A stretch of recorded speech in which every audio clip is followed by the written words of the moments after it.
diabetic ka, ano, tapos gouty arthritis. Sa mga nakikita ko, once kasi na diabetic ang patient, nasisira po ang kidney niya, no? Nagkakaroon po ng mga peripheral complications, mga nerve, no? Nerve problem.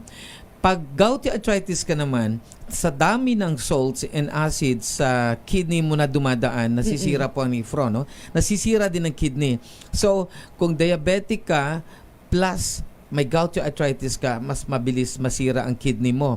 Then you have to take pa yung mga drugs na pain reliever, lalo pong madamage ang kidney mo. So, kung meron kang ganitong sabay na nagkakaroon ng problema na ganito, so kailangan management talaga, ayusin natin ang kidney, no? So paano natin mapapayos ang kidney? Of course, by using the inner power can help a lot. Kailangan ma-nourish natin ang kidney para muling mabuhay po ito. So, sinabi ko kanina, iwasan po natin yung pagkain ng mga maalat na pagkain, mga acidic na pagkain, salty foods, no? Iwasan natin yung mga noodles. So, mag-diet po tayo para ma-recover talaga ang ating problem sa kidney. Choose your food talaga. Yes, doon i-discuss natin mamaya. Second problem is the bones, the joints, and the muscles. So pag meron ka ng gouty arthritis, yung bones natin nasisira na talaga, yung joints, no? Yung filament doon, yung dito, phalanges na dito na bones, no, sa kalimutan ko yung term ng bones na sa ito. bukong-bukong. Yung sa bukong-bukong. Yan, nakalimutan ko. So, napupudpud na ito. So, kailangan ma-repair natin by rejuvenation yung structure ng bones na para maibalik ulit sa dati. Kasi pag hindi na ibalik, talagang matutulad ka kay President Estrada na pinalitan na yung bones niya. Kaya pilay-pilay na siya, no? So, meron tayong management na gagawin dyan, no? Number one, pag diet natin, totally talaga sa observation namin, hindi pwede na konting manok, konting meat, totally remove. Kasi may sakit For ka ilang pa days or ilang weeks? No, months. Ellie, yes. So, we have to remove lahat po ng karne, kahit manok, nagkakos pa rin ng pain. Pero no? seafoods pwede? Depende sa seafood. So, mga herrings foods, na mga herring fish, bawal natin. Tulad yung mga itong sardinas, no? Mataas sa purine yan, no? Mataas sa uric acid. Yung mga tuna, mga red meat na mga isda, mataas yan. Pero sa observation ko, ang mahina, kasi actual na inobserbahan namin, tinatanong namin ng pasyente, tilapia, bangus, mga white meat, hindi masyado. Okay. But in moderation lang. Iwasan lang natin yung mga tilapia na nanggagaling dyan sa malapit sa mga factory, no? Kasi itong mga factory like Laguna, maraming factory diyan. So maraming mga chemical substances na nakakain din ng mga isda na not healthy.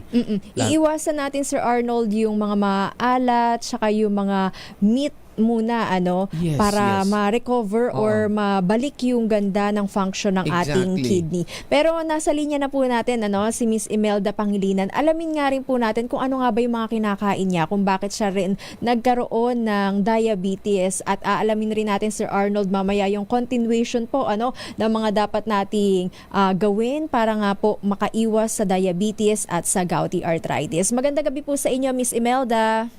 Magandang gabi rin po, ma'am. Yes, welcome to the show dito po sa programang Lunas sa DZRH at RHTV. Miss Imelda, tama po ba yung impormasyon namin na kayo po ay may diabetes?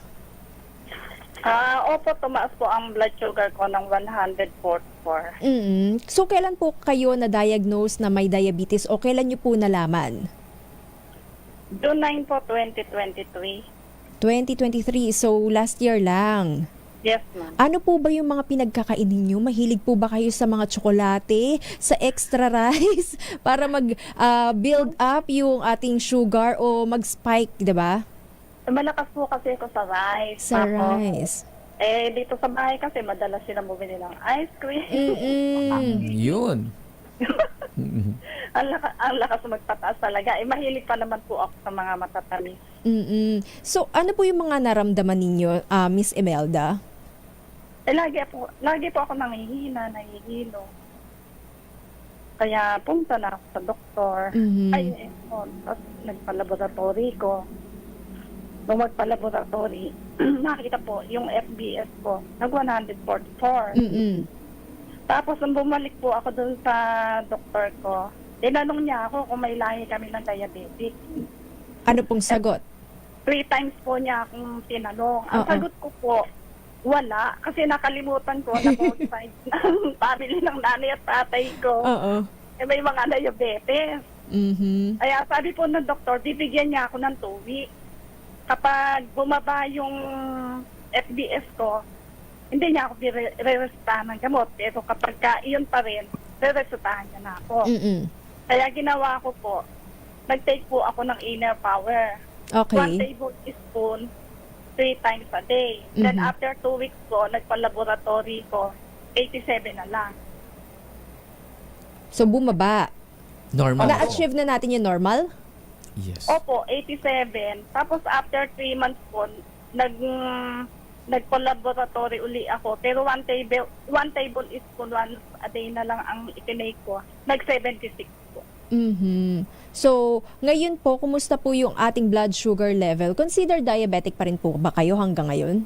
Ay, hindi na po. Hindi Ah, naman hindi po ako na. dati yung ng doktor ko. So hindi naman po kayo nag-maintenance medicine for Hindi diabetes? po. Dahil inagad ko po ng inner power. Naagapan. Opo, opo.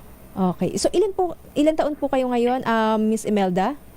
58 po. 58. Na-enjoy nyo na po ba muli yung extra rice tsaka yung mga ice cream or lesson learned na kailangan bawas na? Nag-control na din po ako. Mm-mm. Kasi useless din po yung pag-take namin na inner power kung hindi din po Hindi ako healthy lifestyle. Yes. ng pagkain ng matatamis. Matanong rin lang natin, Ma'am Imelda, I hope you don't mind na yung ating weight ay over po ba or labis po ba yung timbang natin, yung size natin? Kasi yun nga rin daw po yung isa sa mga dahilan kung bakit nagkakaroon ng diabetes. Yes, ma'am. Kasi po dati nag-62 ko noon nung tumaas yung blood sugar ko Mm-mm. noon. Nag-diet din po ako. Mm-mm. Ngayon, nasa na lang, 56. Ano yung struggle natin, Miss Imelda, na kayo ay nasa, sabihin nating, kulang sa exercise tapos ngayon talagang napilitan na mag-exercise, mag-diet para magkaroon ng magandang pangangatawan? Siguro po dahil wala din control sa pagkain, gano'n. Mm-mm. Tapos medyo laging puyat din. Tapos ma'am, yung mga pamangkin mo na sinabi mo taking inner power. Yes, sir. Yun pong pamangkin ko nung kasi nag-start kaming gumamit ng inner power 2014 eh. Oo. Yung pamangkin ko po noon, lang siya, 5 years old. Madalas po siya sa ospital, halos taon-taon na ako consign siya. Madalas siya sa doktor. Aha. Tapos, kapag lalabas ng ospital o manggagaling kami sa doktor, re-resetahan siya ng antibiotic. Mm-mm. Ngayon, hindi niya po kayang inumin yon dahil mapapait. Sa pilitan po ng pagpapainom, 2 to 3 times lang namin napapainom. Hindi po ba't masamang-masama yung gano'n na hindi makukumpleto yung 7 days. Kaya dahil po narinig namin sa mga discussion ni Sir Al na kayang i-block ng inner power yung mga bacteria para hindi mag-multiply. Inner power po yung ginagawa naming alternative sa halip na doon sa antibiotic. Kaya gumagaling naman po yung pamangkin ko. Mm-mm. So, hindi lang po ikaw yung natulungan, pati po yung pamangkin mo. Marami po. Marami. Tapos yun din pong pamangkin ko na yun, nung nag 6 years old siya, nagkaroon siya ng allergic rhinitis. Mm-mm. Nai-immune lang po siya doon sa mga antihistamine na nire-reseta ng doktor, pero hindi naman po napapahinto ang sipon niya. Pero pag po pinagte-take namin siya ng inner power, nawawala po yung sipon niya. Mhm. Para nga kanino po ba ang inner power, Sir Arnold? Ano nga mga sakit ang maaaring matulungan po nito sa ating pagbabalik? Maraming salamat, Miss Imelda Panganiban o Pangilinan sa inyo pong kwento at naway magpatuloy po na maganda po ang inyong pangangatawan at ang inyong kalusugan. Yes, ma'am. Thank you so much, Miss Imelda. At Sir Arnold, ang ating hotline number once again. Yes, my number is 0951-4822-128. Inulit ko, 0951-4822-128. Inulit ko, 0951-4822-128. 128. Magbabalik po tayo pagkatapos lamang po ng ilang paalala.